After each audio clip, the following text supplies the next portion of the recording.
Director, and so thank you for coming today. This is our third annual Leaping Through Greene County History. It was Jed Magee's idea to get people into the museum and let them know some of the things we have here, some of the artifacts that we don't normally have on display. So we've had a variety of programs over the 3 years, and today we're going to have a program with Hanaman talking about Angus and Jed talking about Adaza and Farlin. Afterward, we follow it with a tea. So the Leaping Through Greene County History has always been envisioned as having these two components, and we're doing that again today. So thank you very much for coming.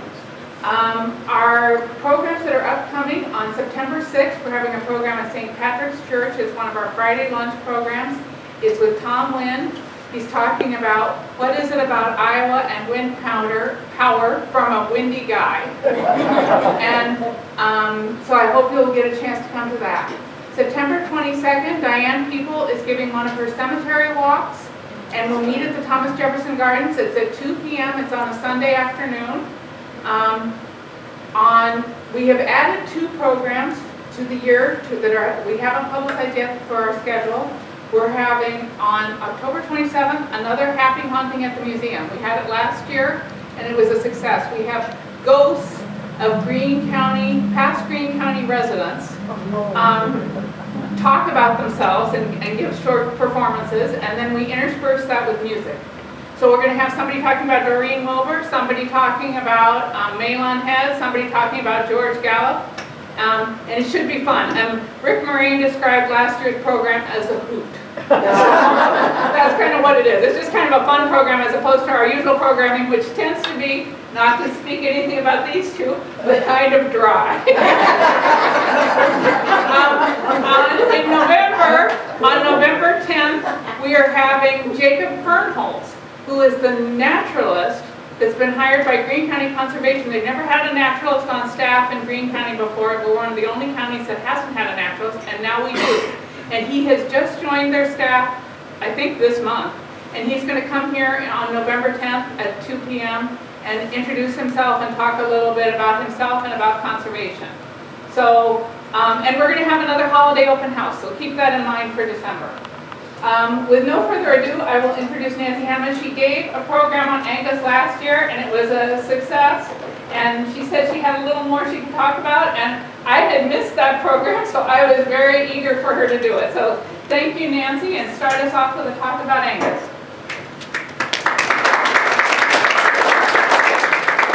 I could start out and say Angus, if any of you know a bit about it, was anything but dry, but we'll get to that in a little bit. Angus is described in many ways. If you can imagine, no Highway 144, you're in your horse and wagon or something, you're going down that road, and where the elevator is now, where the fields are, there were estimated 5,000 to 8,000 people at one point in Angus's history. And it covered both. It was in both Greene and Boone County. There may also have been a little touch into Dallas County, but Boone and Greene County were the main locations. And it has been described in many ways. And Hasty in A History of Perry said it was the rise and fall of Angus. One of the other articles that was in the Des Moines Register in the 80s, I think, Bawdy mining town of Angus sleeps beneath fields. Now, Valerie and I both grew up around there. My dad told some stories about Angus, but I didn't realize there were quite a few more that he didn't tell me. Either he didn't know or he didn't want to tell me, or both. What Angus has now to do note for it, and you can come see this, is the Historical Society marker and a cement one that talks about Whiskey Roar. We'll get to that in a bit. Also, the Angus Cemetery is marked. And that is not one of the pioneer cemeteries because people have been buried there more recently than you can qualify as a pioneer cemetery. There was a small settlement that developed into Angus in the 1850s. First it was called Coal Town. The first coal was discovered on Henry Utler's farm in 1866. And it was a while after that before the mining companies came in. One, about 1877, one was connected with James Hill, who you may or may not know was quite influential in the West owning railroads and anything else he could get a hold of. He was part of what was called the Climax Coal Company. They owned 3 mines, and there were at least 10 other mines at the peak. The record production was 80 carloads per day. Now, one slight disadvantage, and I'll get more into why, it was a soft coal, but the description that some people made at that time was Angus would be the size of Des Moines. There was an inexhaustible supply of coal. Well, both of those turned out not to be true.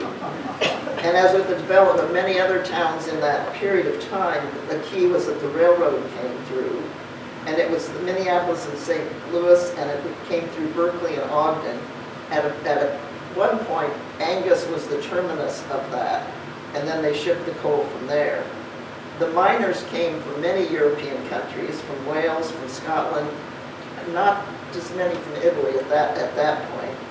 And the businesses at Angus's peak included dry goods, blacksmiths, livery stables. Of course, this is prior to the automobile, so they didn't have to worry about that.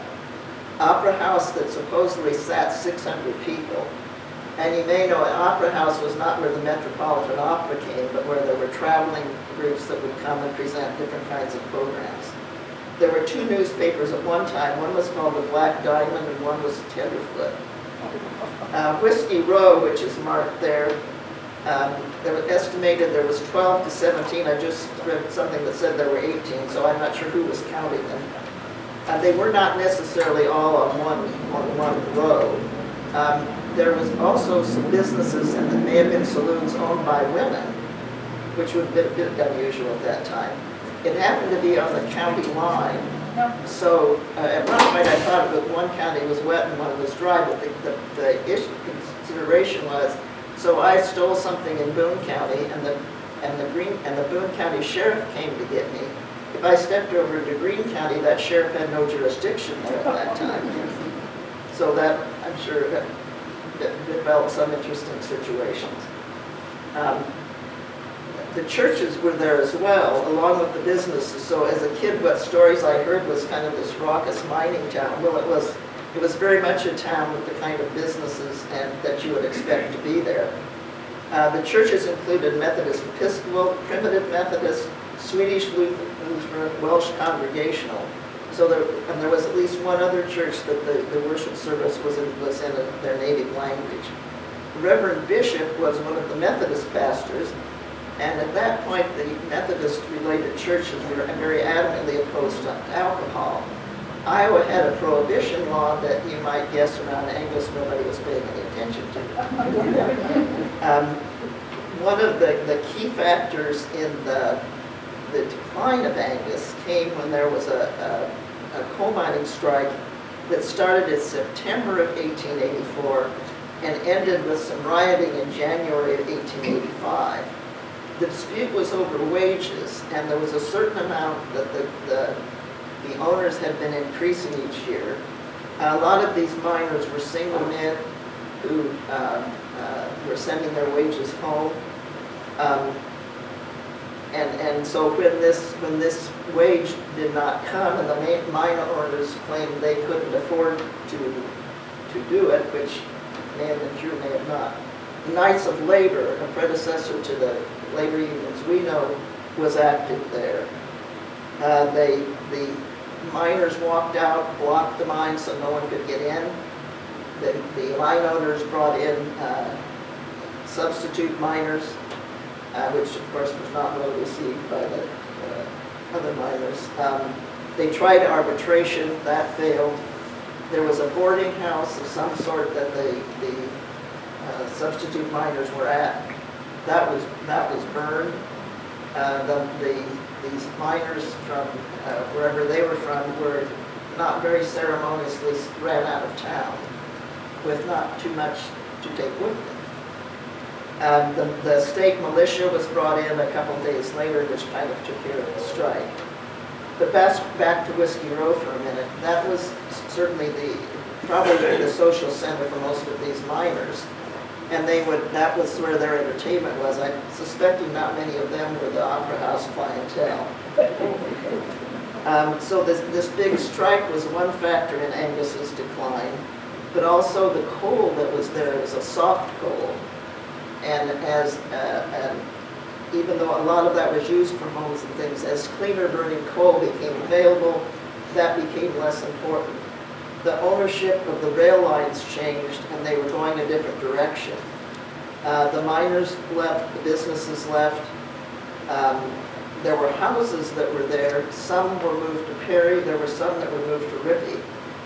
And at the height of Angus's existence, there were schools, a high school. They had 300 students in the school. There was later there was a one-room schoolhouse, and I have some family history connected with that. My mother graduated from college in 1933, which was not a real good time for finding jobs or much of anything. And the teachers would go out to find prospective teachers, and there would be maybe 10 or 15 people for each position. Somehow or another, she found out about the one-room schoolhouse in Angus. She taught there and lived and boarded with someone in Rippey who also had other single women teachers. There was a dashing young banker by the name of Clark Bardole that she met at the First National Bank, and also at a church in a group called Epworth League, which was a kind of a young adult youth fellowship kind of group. So as they say, the rest is history. One part of Angus's history that this is the school when there were more students there.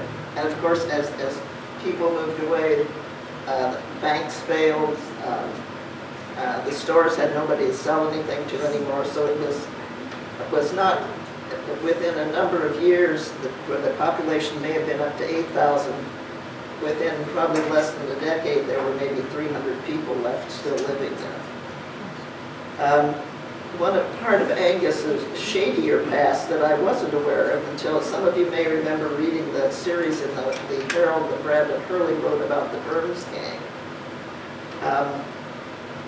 They were quite an interesting group, apparently. In the early 1900s, they had branches in different places all over the country. They had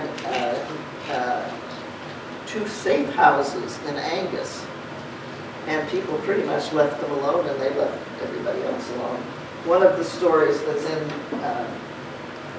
this book with Angus, Iowa, compilation of information about information, was told by two boys who were probably, this would have been in the 20s probably, and they had some pictures they wanted to sell that they had gotten from someplace. So they went to one of these safe houses, and they said, well, should we go to the front door or the back door? So they decided to go to the back door.